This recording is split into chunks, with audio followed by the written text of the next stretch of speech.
Senhor presidente, estamos aí ante a expectativa da decisão do Conselho de Ética, que acontece no final dessa tarde. Vossa Excelência integra o Conselho de Ética e é uma decisão que todos nós aguardamos aqui para encerrar este processo rumoroso, tão desgastante para a Casa, para a instituição do Senado Federal.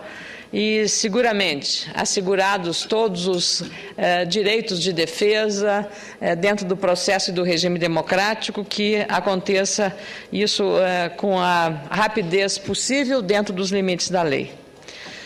Mas, senador, depois de uma semana onde nós assistimos à discussão do desenvolvimento sustentável, do crescimento possível com preservação do meio ambiente, num aparente congraçamento entre os participantes da Rio+20, tema referido aqui há pouco nessa sessão da tarde pelo senador Fernando Collor e pelo senador Rodrigo Hollenberg. Queria comentar dessa tribuna a situação de crise inusitada, surpreendente, que vive um de nossos vizinhos e parceiros do Mercosul, o Paraguai, com afastamento por impeachment do presidente Fernando Lugo, ocorrida na sexta-feira. Sucessivos problemas políticos internos, também institucionais, levaram o Congresso paraguaio a um julgamento rápido, relâmpago até, com o afastamento do presidente Fernando Lugo, decidido pela maioria do parlamento em apenas 30 horas. E o vice-presidente Frederico Franco assumiu o poder logo após e depois da decisão na própria sexta-feira. Aliás, o próprio Fernando Lugo acatou a decisão do Congresso pela maioria dos votos e passou o cargo ao vice-presidente. Agora está montando, segundo as informações que recebemos, um gabinete paralelo com os ministros que serviam ao seu governo para fazer um acompanhamento, exigindo o cumprimento de todos os compromissos que o seu governo havia. Claro que não vamos discutir as questões da soberania interna do país. O fato é que alguns países, representações como o Vaticano, a Espanha e a Alemanha já anunciaram o reconhecimento do novo governo paraguaio. Mas a reação regional, a reação dos países latino-americanos foi diferente. Ontem, os governos dos países da região decidiram suspender o Paraguai do Mercosul e da União das Nações Sul-Americanas, pois consideram o impeachment um golpe de Estado, mesmo que o processo tenha sido e tenha a cobertura da Constituição do Paraguai. A alegação principal é de que não houve tempo para a defesa do presidente afastado. E, claro, este afastamento das regiões do Mercosul e Unasul se dará até as eleições de 2013, quando o Paraguai estará elegendo um novo presidente. O governo brasileiro analisa que, independente das reais razões que levaram o Congresso do Paraguai à decisão extrema, todos perdem com isso e nesse desfecho político dessa crise. O argumento recorrente na região é que, mesmo com a maioria parlamentar votando pelo impeachment, o direito de defesa não deve ser cerceado e nem negado a ninguém. Com a crise do Paraguai, está perdendo o já enfraquecido Mercosul, bloco aduaneiro que parece já muito debilitado nos últimos anos por falta de soluções dos problemas comerciais que se impõem com a crise mundial e também regional. O Brasil, o principal parceiro econômico do Paraguai, chamou seu embaixador, o competente diplomata Eduardo Santos, para consultas, o que, na verdade, e no jargão diplomático, significa dizer que retira, por hora, o embaixador da Embaixada Brasileira no Paraguai como gesto de reprovação pela situação política atual. Argentina e Uruguai também retiraram seus respectivos embaixadores, alegando esperar pelo restabelecimento da ordem democrática nas eleições marcadas, como disse, para 2013. Os países que compõem a União das Nações Sul-Americanas, Unasul, também condenaram, em sua maioria, as mudanças políticas no Paraguai. A Venezuela chegou ao extremo de determinar a suspensão do fornecimento de petróleo ao país e o Equador chegou a falar em fechamento de fronteiras, mesmo que o Equador Equador não tenha nenhum limite de fronteira com o Paraguai. O fato é que a reação dos países da região latino-americana foi costurada com a mesma rapidez da votação do Congresso paraguaio, que levou ao afastamento de Fernando Lugo. E isto, claro, chama muito atenção. Uma reação que pode demonstrar até o receio de alguns governantes de que este impeachment paraguaio possa inspirar outros parlamentos da região, onde o povo parece descontente com a ação de alguns governos. Na Argentina, por exemplo, está vivendo um período muito delicado, com greves e protestos espalhados pelo país. Há 3 dias, 400 trabalhadores ocupam a jazida Cerro Dragón, responsável por 15% da produção de petróleo da Argentina. Novas paralisações estão marcadas e o setor financeiro também acompanha a crise, tendo 31 bancos com nota rebaixada por uma agência de classificação de riscos econômicos. Aliás, há também uma greve, uma paralisação dos caminhoneiros, que eram antes aliados da presidente Cristina Kirchner. O Brasil vive outro momento, é verdade, mas temos com o Paraguai parcerias estratégicas e alguns e sérios problemas a resolver. Somos sócios na importante hidrelétrica de Itaipu Binacional. Aliás, aprovamos no Senado, contra o meu voto, um contrato de reajuste que deu ao Paraguai uma quantia enorme, mais de 300 bilhões de dólares do reajuste do combustível, da energia que o Brasil compra do Paraguai. E não houve uma exigência de comprometimento, inclusive de atendimento dos brasiguaios que precisam e aguardam o apoio do governo brasileiro. Temos um comércio importante com o Paraguai, com inúmeros acordos vigentes, e não podemos deixar de citar a questão dos brasiguaios, que são os produtores agrícolas que vivem em terras paraguaias e lá produzem a riqueza daquele país. Esse grupo de brasileiros, que pode chegar a 100 mil pessoas, já se pronunciou a favor do novo governo e pede ao governo brasileiro que reconheça o governo de Federico Franco, ação considerada pelos líderes dos brasiguaios necessárias para dar tranquilidade à comunidade brasileira que vive em terras paraguaias. Aliás, esse tema nos ocupou muito tempo aqui e a delegação do Paraná, entre os quais o senador Álvaro Dias, mas também o senador Sérgio Souza, se envolveram nesse processo. E com muito prazer concedo a parte ao senador Álvaro Dias. Senadora Ana Amélia, a propósito desta afirmação de que os brasiguaios pedem o apoio do governo brasileiro. Ontem ainda recebi telefonemas da faixa de fronteira de Foz do Iguaçu e também de brasiguaios já no outro lado, no país vizinho, pedindo que adotemos aqui uma postura favorável à decisão paraguaia. É um assunto complexo, é evidente, mas é preciso considerar alguns pontos. Primeiro, soberania nacional, há que se respeitar. Rito próprio, regimento, legislação, Constituição. Se há essa possibilidade de agilidade de um procedimento dessa natureza, nós não podemos condenar. Se somos lentos demais, não podemos condenar em determinados momentos a agilidade que se impõe a determinados processos, desde que se assegure o amplo direito de defesa. E o que alegam é que houve o direito de defesa, que o presidente Lugo, com os seus advogados, ele teve a oportunidade de se defender. Foi uma decisão quase unânime do parlamento do Paraguai. Mesmo um senador que votou a favor do presidente Lugo reconheceu a transparência e a legalidade dos procedimentos adotados. Foi bom. Desculpa. O próprio presidente Lugo, a princípio, assimilou o impeachment, aceitou o impeachment. Depois, reagiu em função da solidariedade que obteve de alguns países, inclusive do Brasil. Portanto, nós temos que ter cautela, não é? Nós não podemos avançar como alguns, como Hugo Chávez, por exemplo, que é do seu temperamento, essa agressividade, esse impulso, não é? de decidir impulsivamente questões internacionais, o Brasil tem que ter a necessária cautela e, sobretudo, deve respeitar a soberania do país vizinho. É evidente que temos que ter a cautela também de observadores atentos para verificar se houve abuso, se houve ilegalidade, se houve afronta ao Estado de Direito democrático, mas se evidentemente a constatação é de que não houve, que há paz no Paraguai, os brasiguaios, sobretudo, estão muito felizes com o que ocorreu, nós temos que respeitar também. Nós não podemos ousar em sermos juízes do povo do Paraguai.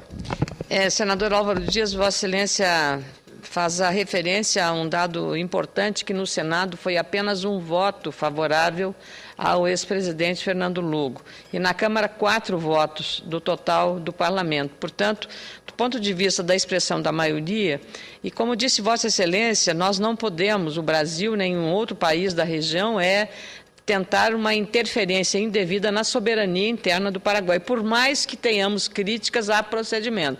Mas se foi dentro do processo da legalidade, não cabe ao Brasil determinar que um processo de impeachment tenha que ser em 30, 40 horas, ou tenha que ser em 2 meses, em 5 meses ou 1 ano.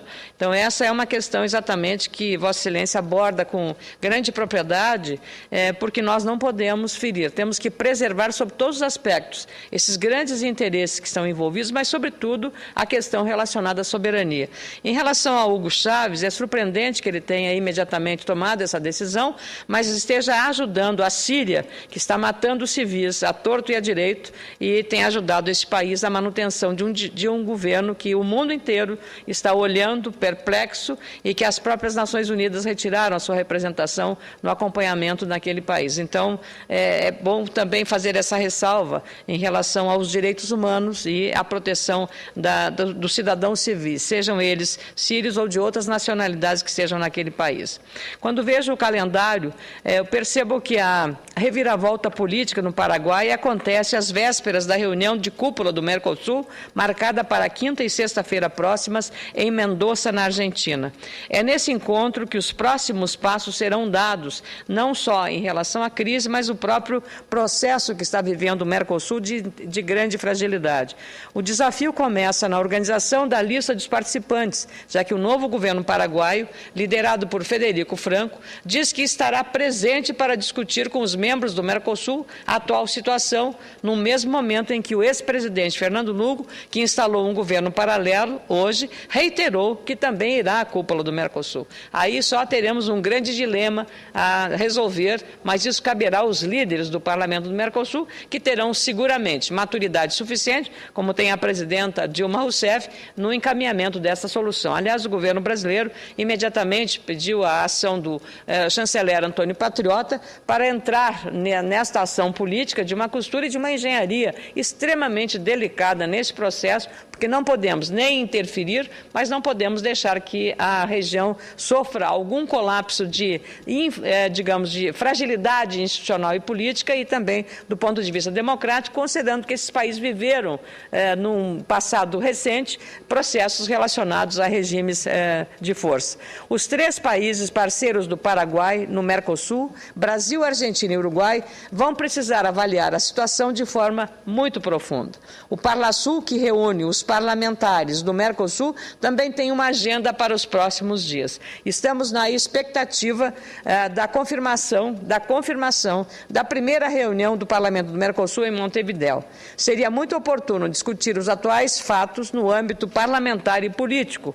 Considero o Parlasul um importante fórum de discussões, mas que, infelizmente, não tem sido usado, pois uma desatenção da Argentina, para dizer o mínimo, na indicação dos membros representantes, impediu que o Parlamento do Bloco Aduaneiro do Sul se reunisse. É hora de intensificar os esforços para que esta reunião do Parlasul aconteça. Em princípio, está marcada para segunda-feira, em Montevidéu, sob a presidência do nosso presidente, senador Roberto Requião. E aqui faço questão, presidente Ciro Miranda, de fazer a leitura da nota da representação brasileira do Parlamento do Mercosul sobre o processo de impeachment do presidente Fernando Lugo e que foi assinada pelo presidente, o senador Roberto Requião, pelo deputado federal Antônio Carlos Mendes Tame, pelo primeiro vice-presidente, que sou a signatária essa que vos fala, Ana Amélia Lemos, o segundo vice-presidente, deputado federal, doutor Rosinha, que é vice-presidente do Parlamento do Mercosul. A nota diz: a representação brasileira no Parlamento do Mercosul, órgão de ligação entre o Congresso Nacional Brasileiro e o Parlamento do Mercosul, resolução número 1 de 2011 do Congresso Nacional, vem manifestar-se sobre os acontecimentos políticos da República do Paraguai envolvendo o juízo político do presidente Fernando Lugo nos seguintes termos. Primeiro, reafirmamos nosso compromisso com os princípios pelos quais a República Federativa do Brasil se rege em suas relações internacionais, consagrados no artigo 14 da Constituição Federal. 2. Consideramos que a institucionalidade democrática deve ser preservada em qualquer situação. 3. Consideramos que o protocolo de Montevidéu sobre compromisso com a democracia no Mercosul, o Ushuaia II, celebrado em 20 de dezembro de 2011, estabelecendo as bases mais amplas de uma cooperação responsável entre os Estados-partes do Mercosul e Estados associados do Mercosul, é uma referência importante para a cooperação entre os nossos povos, para a promoção, defesa e proteção da ordem democrática, do Estado de Direito e suas instituições, aperfeiçoando o protocolo de Ushuaia, firmado entre os Estados-partes do Mercosul em 24 de julho de 1998. Quarto, reafirmamos que o Parlamento do Mercosul é o órgão de representação dos povos do Mercosul, artigo 1º do Protocolo Constitutivo do Parlamento do Mercosul, pelo que instamos o Parlasul a se colocar em vigilância permanente neste momento de graves consequências para a história do Paraguai e para o esforço de união da América do Sul. Lida esta nota oficial, não apenas pela situação do Paraguai, mas também temos que verificar a situação conjunta da região pelos últimos problemas econômicos impostos por barreiras determinadas pelo governo da Argentina a produtos brasileiros, já seria um motivo suficiente para a realização dessa sessão do Parlasul. Participei na última sexta-feira, senhor presidente, de um ciclo de palestras e debates na Federação das Indústrias do Rio Grande do Sul, a Fiergs, coordenado pelo deputado Renato Molin, que é o coordenador da bancada gaúcha no Congresso Nacional. Junto com lideranças industriais, deputados federais e estaduais, autoridades do Ministério da Agricultura, do MIDIC e também do Governo do Estado e representantes das centrais sindicais como a CUT e a Força Sindical, debati as perdas que o Brasil vem somando com a queda das exportações para o Mercosul. Uma redução de quase 11% das vendas para aquele mercado. Uma das principais causas da forte desaceleração das exportações brasileiras para o Mercosul são as medidas protecionistas da Argentina. As barreiras impostas pelo país vizinho, presidida por Cristina Kirchner, criam problemas, principalmente para o meu estado, o Rio Grande do Sul. Só para citar alguns exemplos. Hoje, aliás, a imprensa nacional, o jornal Valor Econômico, faz referência a esta redução do comércio e da exportação para a Argentina. Os setores produtores de calçados, carne suína, chocolate e móveis estão empilhando prejuízos. As exportações de chocolates, desde o início do ano passado, caíram 24%. A indústria de móveis registrou nos últimos 3 anos uma queda de 60% nas vendas para a Argentina. Os suinocultores estão praticamente fechando as portas das suas propriedades depois que a Argentina suspendeu as vendas de carne, interrompendo de forma brusca nos últimos meses a relação comercial. Estamos ameaçados, inclusive, de perder indústrias instaladas nas nossas cidades gaúchas, indústrias essas de máquinas agrícolas que estariam se mudando para o lado da fronteira, para a Argentina, como as do setor esse de máquinas agrícolas e autopeças. O desemprego é a primeira consequência dessas barreiras. Esse assunto já foi alvo de debates em diferentes comissões aqui no Senado, como a Comissão de Direitos Humanos, presidida pelo senador Paulo Paim, e a própria Comissão do Parlasul, presidida pelo senador Roberto Requião, que ouviu 2 parlamentares argentinos na última semana. Também a Comissão de Agricultura e Reforma Agrária, presidida pelo senador Assir Gurgás, debateu as assimetrias no Mercosul há mais tempo. penso que o caminho correto para a solução dessas questões é um diálogo que precisa ser intensificado. O ideal seria haver complementariedade entre Brasil e Argentina, seguindo o objetivo original do bloco do Mercosul. Nós queremos que as relações sejam de trocas e não de intransigências e disputas entre os dois países. Para isso, acordos precisam ser cumpridos para que as relações comerciais sejam construídas sobre uma base de confiança. E o que vejo até agora é um total desinteresse do governo argentino na construção desse caminho. O que vemos é a Argentina impondo cada dia mais barreiras e construindo prejuízos às indústrias brasileiras e eliminando empregos dentro do nosso território, gerando um grave problema social. E isso é inaceitável. De qualquer modo, as autoridades do Ministério da Indústria e Comércio têm reafirmado que há um superávit favorável ao Brasil na exportação. Isso, claro, interessa muito a economia de São Paulo, mas no meu estado, o Rio Grande do Sul, isso é dramático porque já estamos perdendo e muito com essas restrições que a Argentina vem fazendo. Esperamos que o governo brasileiro tenha um olhar especial nesse aspecto para evitar um prejuízo muito grande e uma distorção séria nas relações comerciais e até diplomáticas e políticas com a Argentina, já que Brasil e Argentina são os maiores parceiros dentro do Mercosul. Muito obrigada, senhor presidente.